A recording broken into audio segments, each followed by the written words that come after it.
What if I told you there was once a warship that had the firepower of a battleship, the speed of a cruiser, and the cost of a carrier? A warship that was designed to hunt down and destroy the most powerful enemy cruisers, but also faced criticism and controversy for its size, role, and effectiveness. A warship that was built too late, served too briefly, and was scrapped too soon. A warship that was USS Alaska. The Alaska class was a group of 6 very large cruisers ordered by the United States Navy before World War II, of which only 2 were completed and saw service late in the war. They were designed to counter the threat of heavy cruisers and battle cruisers from Germany and Japan. The idea for a large cruiser class originated in the early 1930s when the US Navy sought to counter the Deutschland-class pocket battleships that Germany had built in violation of the Treaty of Versailles. These ships had a displacement of over 10,000 tons, but carried 6 11-inch guns that could outrange and outgun most cruisers. The US Navy considered building a similar class of ships, but decided to pursue a larger and more powerful design that could engage the Scharnhorst-class battleships that Germany had launched in 1936. These ships had a displacement of about 32,000 tons and carried 9 11-inch guns. The US Navy also had to contend with rumours that Japan was planning or building a new class of large cruisers known as the B-65. These ships were supposed to have a displacement of 35,000 tons and carried 9 12-inch guns. The Navy feared that these ships posed a serious threat to their existing cruisers and carriers in the Pacific Theatre and decided to use them as cruiser killers, capable of seeking out and destroying these post-treaty heavy cruisers. The Alaska class was designed as a new type of ship that would combine the speed and firepower of a battleship with the maneuverability and versatility of a cruiser. The Navy's designation for these ships was large cruiser, but they have been described as super cruisers, large cruisers, or even unrestricted cruisers by various sources. The majority of leading references consider them battle cruisers, despite the US Navy never having classified them as such. The class has a displacement of over 34,000 tons and a length of 808 feet, with a speed of 33 knots. They were armed with 9 12-inch guns with protection against 10-inch gunfire into the hull. They also had 12 5-inch dual-purpose guns and a generous complement of anti-aircraft guns. They also had 4 aircraft for scouting and spotting. Their armor protection was limited compared to battleships of the time. The Alaska class was named after territories or insular areas of the United States, signifying their intermediate status between the larger battleship and the smaller, heavy cruisers. Of the 6 planned ships, only Alaska and Guam were completed and commissioned in 1944. They served with the Navy for the last year of World War II as bombardment ships and fast carrier escorts in the Pacific Theatre. They participated in operations off Iwo Jima and Okinawa, shooting down several Japanese aircraft and bombarding enemy positions. They also conducted raids on Japanese shipping in East China and Yellow Sea, sinking and damaging several vessels. In addition to their surface-to-surface role, they were planned to protect carrier groups. However, this role was challenged by the carrier panic in 1941. When the Navy realized that they needed more aircraft carriers as quickly as possible, the Alaska cruisers were compared to the Essex carriers, and it was found that they would have a shorter flight deck, have been 11 feet lower in the water, and they lacked the underwater protection required for a carrier. After the war, both ships served as part of Task Force 71, the designation for the US 7th Fleet. Its mission was to support the American occupation of Southern Korea. They were decommissioned in 1947 after only spending 32 and 29 months in service. In 1958, the Bureau of Ships prepared 2 feasibility studies to explore whether Alaska and Guam would be suitable to be converted into guided missile cruisers. The first study involved removing all of the guns in favor of 4 different missile systems at the cost of $160 million. This cost was seen as prohibitive, and a scaled-down version using only the stern was considered, but this was also too expensive. Hawaii was considered for the role of the first guided missile cruiser, but she was ultimately scrapped. The Alaska class was a unique and ambitious experiment in naval design that aimed to create a new type of warship that could counter the emerging threats from Germany and Japan. However, they also faced many challenges and criticisms, and they arrived too late to make a significant impact on the war. They were soon rendered obsolete by advances in naval technology such as guided missiles and nuclear weapons. They remained an interesting example of naval history and engineering that illustrate the complexities and difficulties of designing the warship for changing strategic needs. Would you like to know more? Subscribe today. USS Alaska, current pinnacle of the US Blue Water Fleet. She's an amazing looking ship with a potent anti-aircraft and anti-coastal armament, as well as fantastic guns. However, in War Thunder, she is classified as a battlecruiser, and she really isn't. She was inspired by the Baltimore. She's a Baltimore on steroids and considered a baby Iowa with the same type of turrets as the Iowa had. She is certainly not as durable as some of the other battlecruisers, in my opinion, and she shouldn't be played like one. She's a backline cruiser designed to protect the fleet. She's got 3 triple turrets armed with 12-inch guns, which have fantastic armor-piercing shells going out at 3 rounds per minute.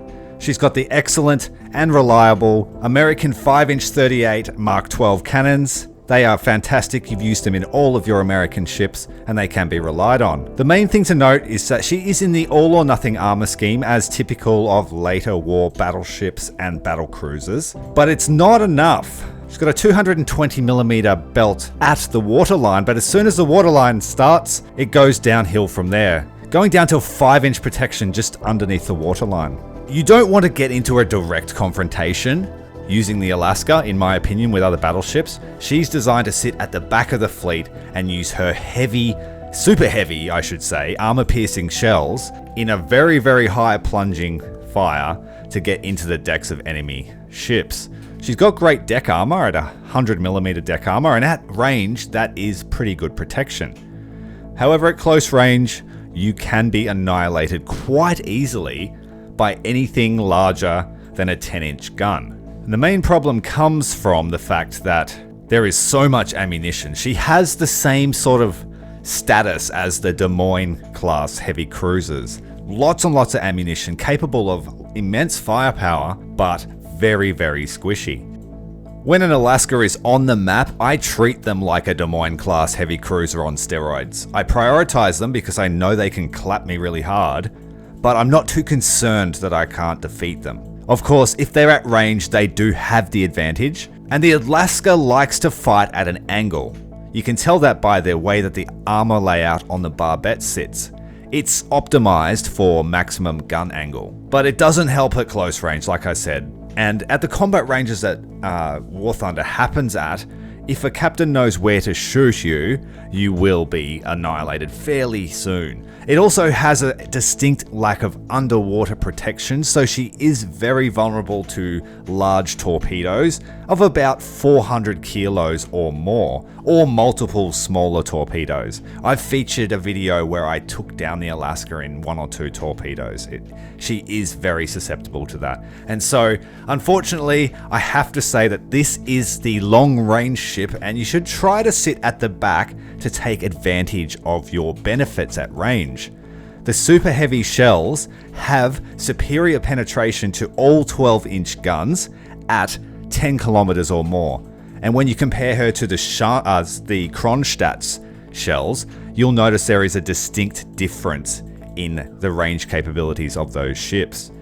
And so I said in my previous video, the Scharnhorst video, that there is a little trio happening with the so-called battle cruisers of War Thunder, in that the Scharnhorst is the close-range brawler, the Alaska is the long-range sniper and support ship, and the Kronstadt is the medium-range heavy hitter.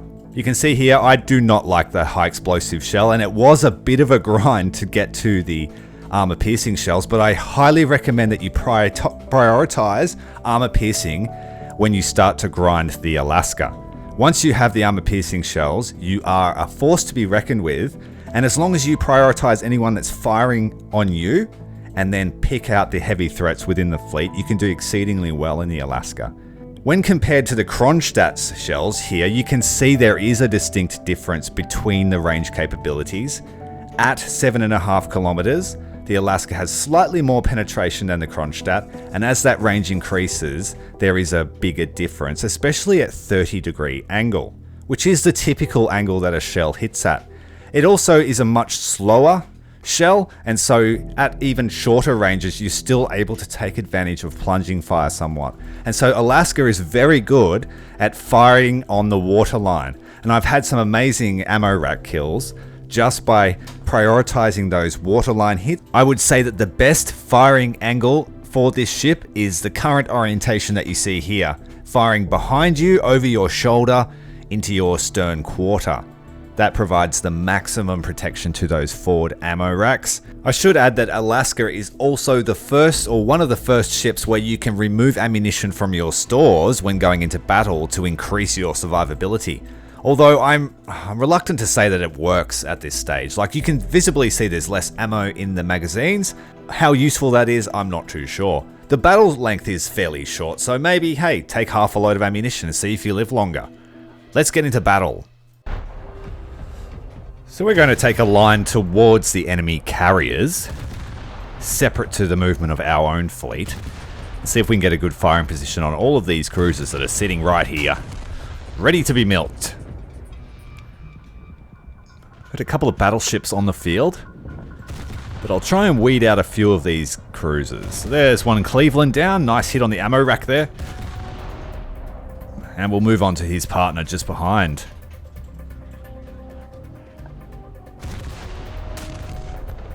Really happy with how hard these shells hit.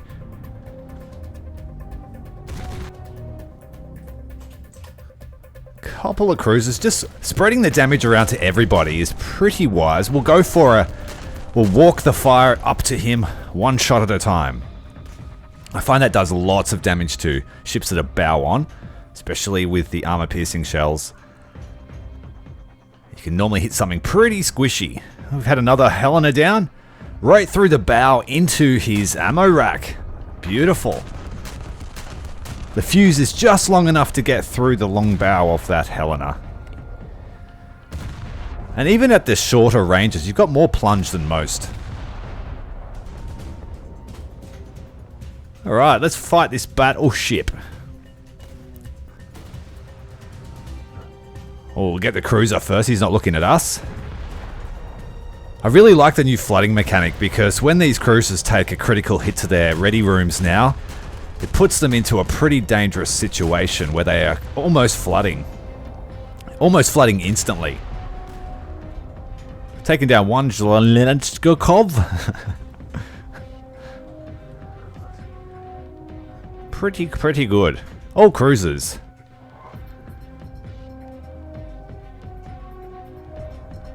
There he is. Alright. I like to walk my fire. We've taken a bit of damage to the ammo elevator. One shot at a time. Just in front of the lead marker. We're trying to hit below the super firing turret. That's the super squishy spot on these things. There we go. Nevada is down. Both Scharnhorst, Kronstadt, and Alaska can do that to the poor old American battleships.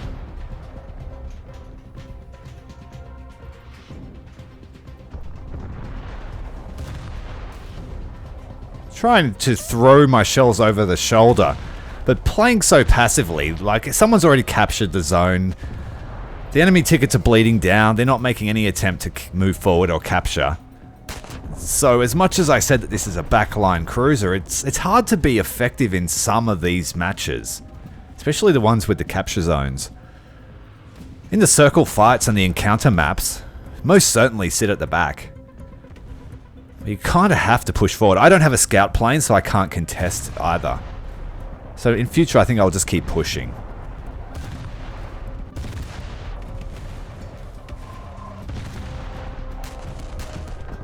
Walk that fire through the bow.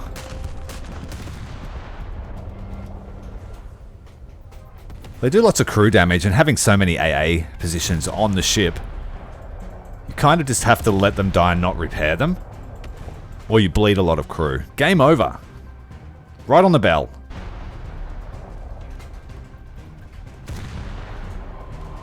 We're running with the fleet, but we will skirt the edges. That is my favorite tactic in a backline cruiser. I use it in the Furutaka and the Myoko as well, those heavy cruisers from Japan. To skirt the line of the battlefield. There we go, nice detonation there on the Sverdlov. Who's going to be our next victim? Take a bit of a generous lead on this guy, send some shots out. Unmask that rear turret and get her underway.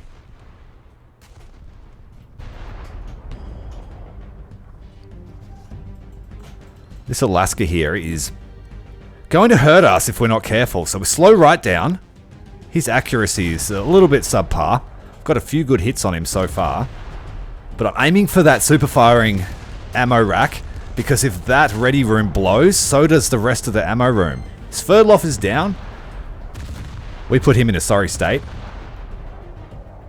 Just need to get the accuracy right and also keep the maneuvers going. He's using full broadsides, I'm using ripple fire. We'll see who comes out on top. Few more good hits on him, not too bad. But we need to get underway. Keep moving towards their spawn point. Get this terrain out of the way so I can get a better sense of where my shells are splashing. Still aiming for that super firing turret. Here come the shells. Oh, no luck. Oh, luck! Oh, I love that last hit. You're so disappointed and then you get rewarded. Nice hit, good fight. Take out the rest of the cruisers now. And that should be a wrap, I think.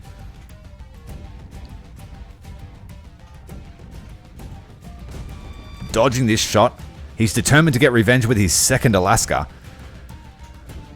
Again, we're going with the ripple fire with the B turret. And then we need to angle back to port side to get the A turret ready. Get ripple fire out again.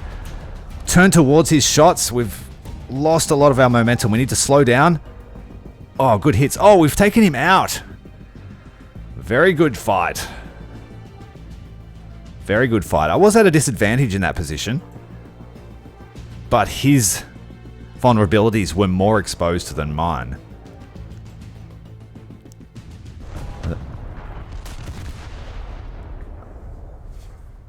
I think I'm going to push forward. I'm confident that the rest of the team is engaged. I will push towards the AI convoy. There's a Des Moines there. He is a priority. Especially at this range, he can do a fair amount of work with his armor piercing. Cleveland is down. Took a few salvos to take that Cleveland down. It always does, really. Unlike the Des Moines, which are fairly easy to kill. Substantial damage already done to this ship, but we're going to help. Still making our push towards this fort. That will provide some cover. I'm just trying to hit this ship here in the background that is preoccupied and thinking that he's safe there. Walk those shells. Call this ship the Firewalker. I feel like the accuracy is so much higher. Des Moines is down. We hit the rear ammo rack with that one. The beautiful nuclear camo. Let's see if we can do more damage than the 2 nuclear tests did. Ooh, boom. Big boom. Love getting in there nice and deep. Smashing them. Got a beached Des Moines over here. Pathetic, really. Play the game, goddammit. This German dreadnought is taking a lot of fire. He did a fair amount of damage to us. Caught me unaware in a bow-on position. But I will fix that. We'll just go front to back here. All along the length of the ship. There we go, detonation. Westfalen is down. And I think the fight is going to get a little bit hairy here if these guys all see us. Light cruiser there. Spamming out the back. Spam, spam, spam. Graf Spade just took a massive hit. Poor guy. Poor guy. Take down the Cleveland. I need to get rid of this. Oh, it's not a Cleveland, damn it. It's a Helena. I just see that shape.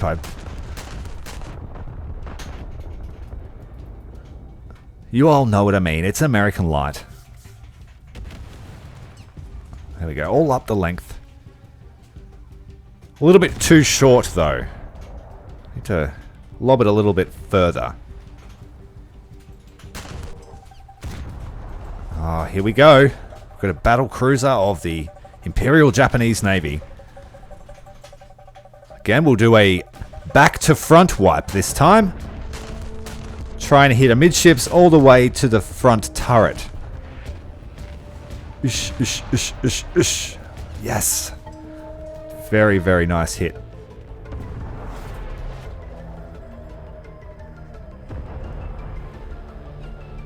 Bow on is not ideal in an American light cruiser. They have terrible gun angles at that angle, in my humble opinion. But what could he do? We should probably start shooting these things or we might lose. But my secondaries are down on the port side.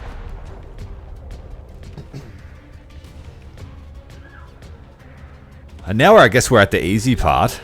I think all the battleships are gone. I know my team is gone. I think I'm the only player left.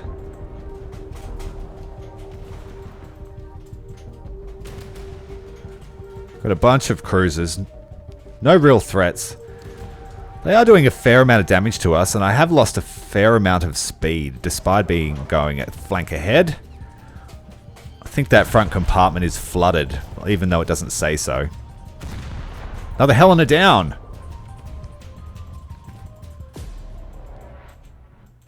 I stay away from the main body of the fleet.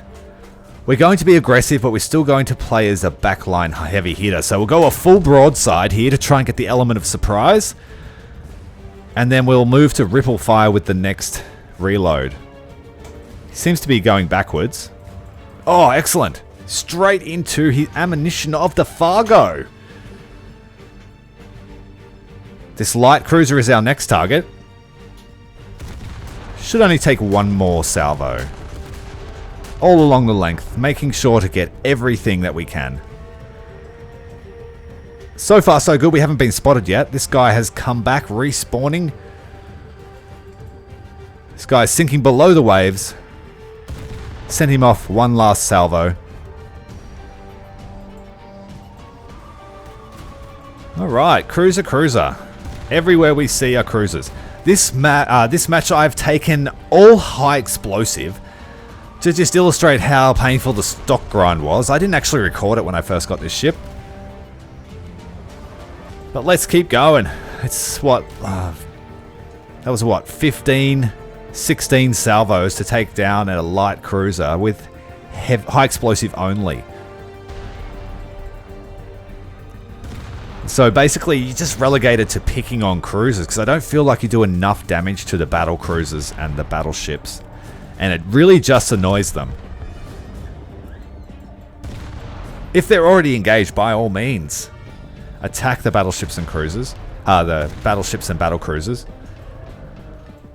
That was tiresome to kill that guy, that's for sure. And now this is where it might get a little bit hairy. Where I've got a team of Scharnhorst and various other heavy ships. This guy is just beelining it straight to us after his friend ammo racked me a moment ago. Gotta take him down, come on. Obviously I've switched to AP with my backup ship. And we've got him.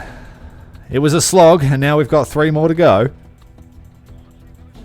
I will be more effective now that I have AP, but the match is looking like it's almost over. Trying to use this Russian battleship as sort of a... Hardest part was getting in there safely. Here comes that Japanese...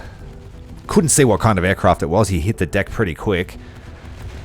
Let's put down a ceiling of metal. There he is. Got him good. Let's get him. Excellent. I don't have the fuse shells yet, so that's the way we've got to do it. Oi, oi, don't shoot at him. That's a war crime. This guy, I think that's the Texas. Second salvo should do it. He took a lot of damage from that first one. Try and hit that middle turret.